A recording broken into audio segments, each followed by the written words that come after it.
The quintessential classic design of the Boss effects pedal has graced guitar pedal boards for decades. They've largely established what the size, shape, and look of a guitar pedal should be. And today we are going to tell you the top 5 guitar stop box effects of all time. So stay tuned.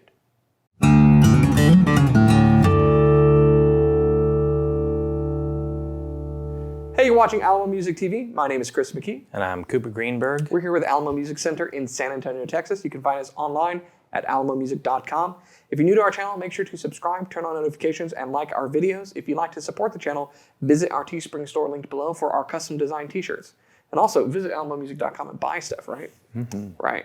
So today, Cooper and I have put together ours, but actually the quintessential, never to be argued with list of the top 5 Boss effects pedals of all time. You agree?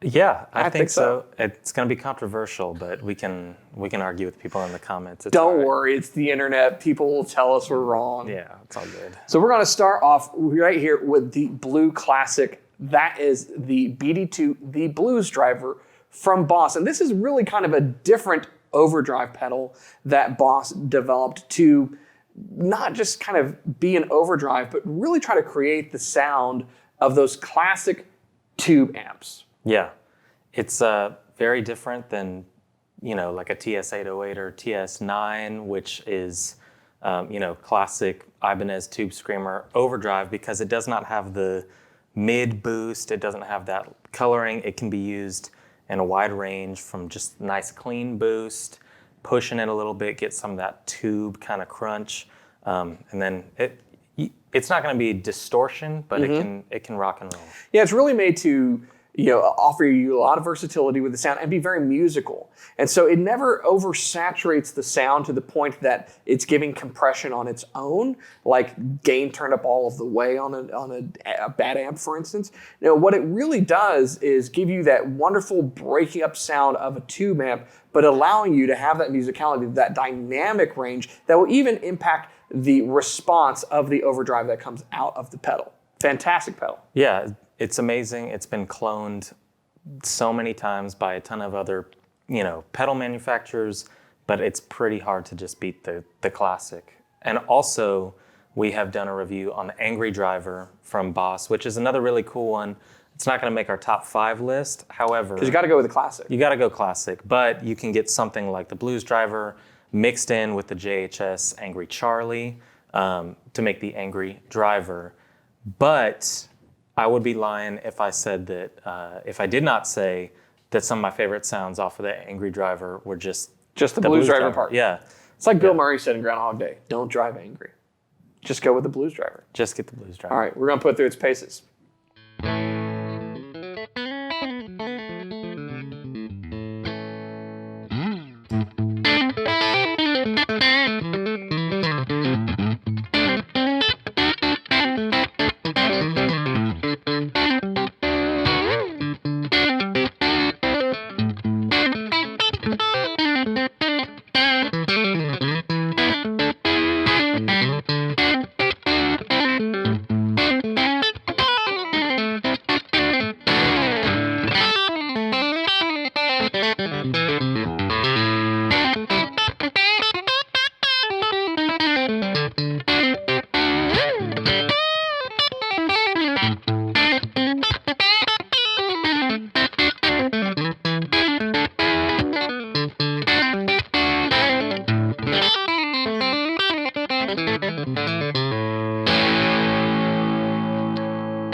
All right, next on our list is the small pedal gracing every church guitarist's pedal board since the time they were 12.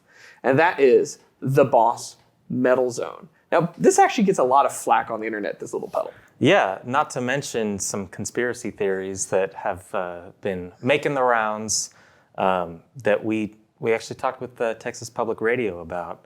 So you might have seen a meme about the Metal Zone having something to do with the 5G chip and the vaccine.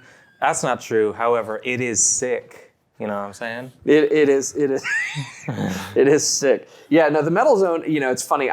It gets a lot of flack. There's a lot of people that are like, everybody's first pedal that they buy when they like are a know-nothing guitarist is the Metal Zone. But the joke comes from the fact that it's just ubiquitous. Yeah. I mean, the Metal Zone has been everywhere on so many pedal boards, and with good reason. As a full-on distortion pedal, it does what you want. It gives you great distortion. It really saturates the signal, but it does have those stacked knobs to really let you have 3-band equalization from your highs, your lows, and your mids, as well as a mid sweep to really dial in the tone that you get. And anyone who's been serious about needing to play with distortion, not overdrive, but actual saturated high gain distortion knows that needing to kind of sweep through those mids and dial in that tone is essential for getting a good sound. Yeah. It'll absolutely scream. So if you need some pinch harmonics, you need to rock and roll, you'll hear it. We did a 90s tone video where we did some Metal Zone stuff with the HM Strat, which is just a beautiful combination. But I would say it's underrated with the amount of hate that it gets and its joke status. Yeah, I think there's a lot of jokes about it, but it's one of those things I tell people all the time. I wouldn't tease you if I didn't love you. I really think that there's an affinity in the guitar community for the Metal Zone, and I think it's well earned. So you're going to put it through its paces with some of the insanity that this little pedal brings, right? Absolutely. Little pedal, big sound. Check it out.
All right, next on our list, we have a classic. It's the DD3. In this particular case, the DD3T, which I like because it gives you that foundation that the DD3 is known for. I know we're talking about classics, but this really didn't mess with the recipe other than giving you tap tempo, which you really, really want, particularly in a digital delay. But when you talk about digital delay, you're talking really about that Boss pedal. Yeah, and there was the option to throw in the analog delay, but you made a good point. The Boss digital delay, it's more, I think, integral to music and guitar history, what they did with the digital delay. And there's so many great benefits of this, like the fact that it's simple and it's really smart. Just the fact that you can sweep through and kind of click to your different times, that go along with this time-based effect. And, I remember early on when I was looking for a digital delay and, needing to have on-the-fly changes, this is what I was looking at. We're talking decades ago. Yeah. It was the DD3. And it's really held up over the years with not just fantastic flexibility as far as what you get in a great delay pedal, and now adding tap tuning to it, or tap tempo to it, which is fantastic, but also the tone that you get out of it, which is a fantastic tone. A lot of people love that sound of like an analog delay tone, and they've really created a great digital delay pedal with fantastic tone to it. Yeah, I think that for me, when I was looking for a delay, I went with the carbon copy from MXR, analog delay. It has that analog warmth. Mm-hmm. However, it does not have... It doesn't do some of the things. Yeah, it can't do that, so you're just like using your ear to kind of dial in your regenerations and the length of delay. It sounds really good when I'm playing by myself. Yeah, but once you're in with a band, it gets muddy or it sounds off. That was I had a carbon copy as well, and I do love that pedal. Yeah. But that, just like with any analog delay, that was kind of an Achilles heel, and I found that very, very quickly I was needing to add something to my pedal board. Now, Boss has since made some very large pedals with some amazing delay effects on it. But sometimes you just have to go back to that tried and true formula. And given the cost of this pedal, the sound that you get out of it, the flexibility that it has, it's a great delay pedal. Yeah, totally. So you're going to give us some delay? Yeah. All right. Yeah. Check.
Now, the next one, a lot of people say is kind of a boring pedal unless you're out of tune, and then it's a necessary pedal, and that's the TU3. Now, this is the Wazacraft. Wazacraft, because it's version. Cool.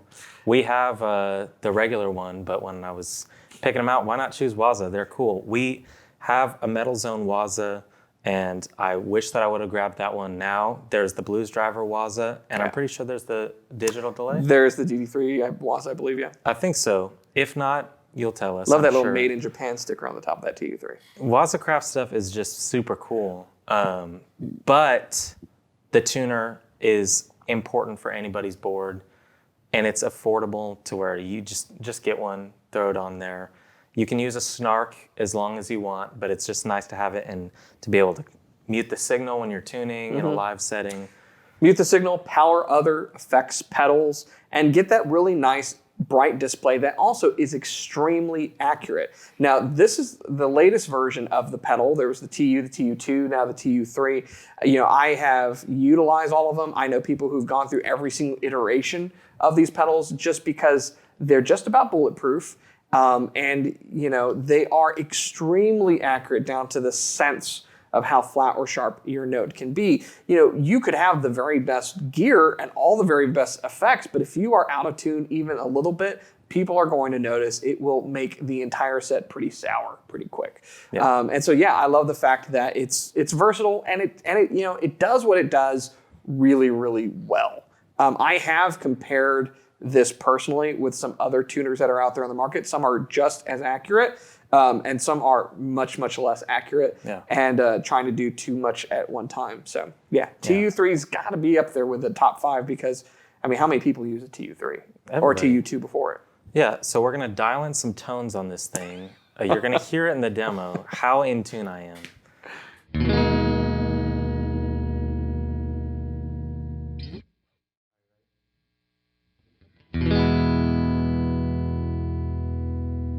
So that brings us to our last one, and this can actually kind of be representative of an entire line, but we did choose a particular pedal of that, and that is what Boss has done when it comes to looping. Yeah, so this is the RC30, and I'm going to go in deep as to why I chose this one over the RC3, the RC300. RC1. Yeah.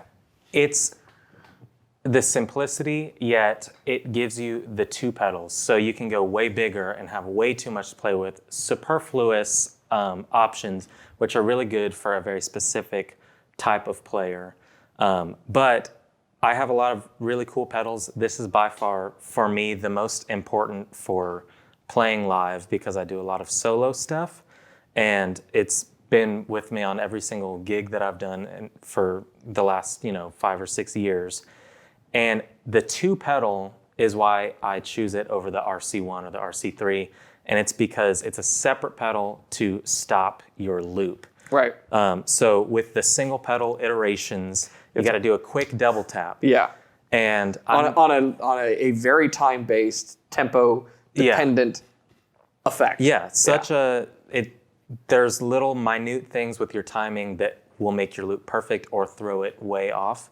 And for me, I don't build a ton of big looping things, but what I do is I'll be in the middle of a verse, playing acoustic, and just hit it very, discreetly, record that verse and the chorus, and then I'll loop it again and solo over a verse and chorus, and then jump back in after that. And it'd be really hard coming right out of a solo, trying to jump to like a bridge to double tap. So it's really nice to have a little separate stop.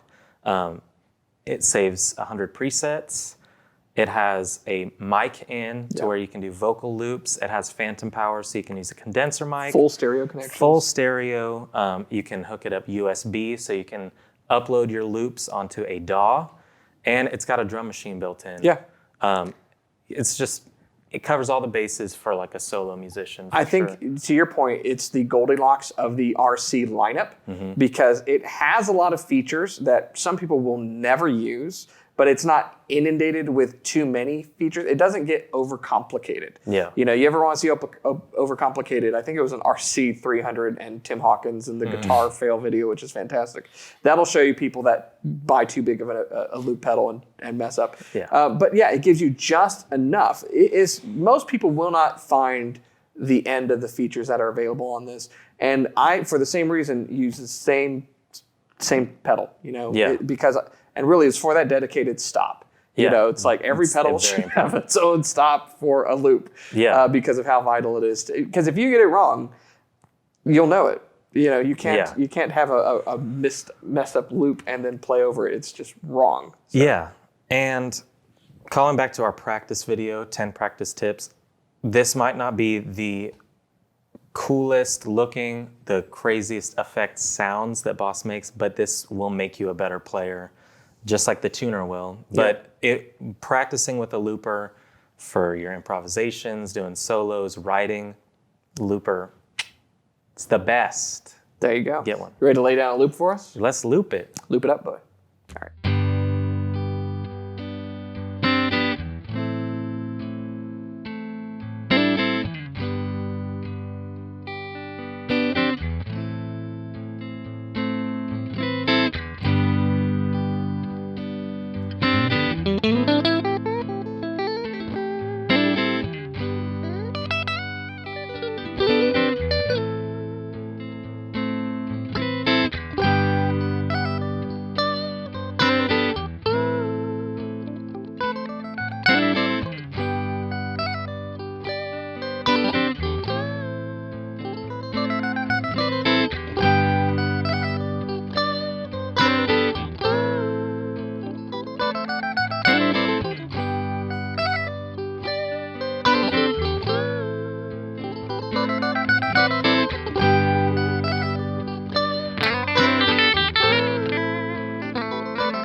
So there you have it. That is really the definitive Chris and Cooper list of the top 5 Boss pedals of all time that cannot be argued with and is in no way incorrect. But if you happen to have, some opinion of your own about what should be in this top 5 list, put it in the comments below. Tell us your favorite Boss effect pedal of all time. Maybe top 5, maybe even a top 10. What do you think should be in that echelon of the creme de la creme of Boss pedals? And do you agree that Boss really has been just a cornerstone when it comes to guitar effects? I think, there's a few companies we could put up there, like, MXR is one of them. They've been around for so long. Electro Harmonics has been doing things. There are some quintessential things. And through all of that, regardless of the type, whether it was an overdrive, a distortion, a modulation, time-based effect, whatever, Boss has really just been killing it in all of those various categories of guitar effects pedals in a bulletproof design for years. How many effects pedals basically have that silhouette, right? Yeah, so many. Down to the knobs and everything about Boss has led the way. They are the boss. The boss. So there you have it. Let us know your comments below, your opinions. We promise they count. I mean, not as much as ours, but yeah, no, they do count. So let us know what you think below about Boss effects and other effects pedals in general. If you like this video and you'd like us to do this about some other effects, let us know that as well. If you're new to the channel, make sure to subscribe, turn on notifications, like our videos, and keep coming back. At the end of the day, the very best guitar in the world is the one that's running through a blues driver or metal zone, a DD3T, perfectly in tune with the TU3 and put through a loop with the RC30. And it's the guitar that you're playing. So keep playing, keep coming back. We'll see you next time.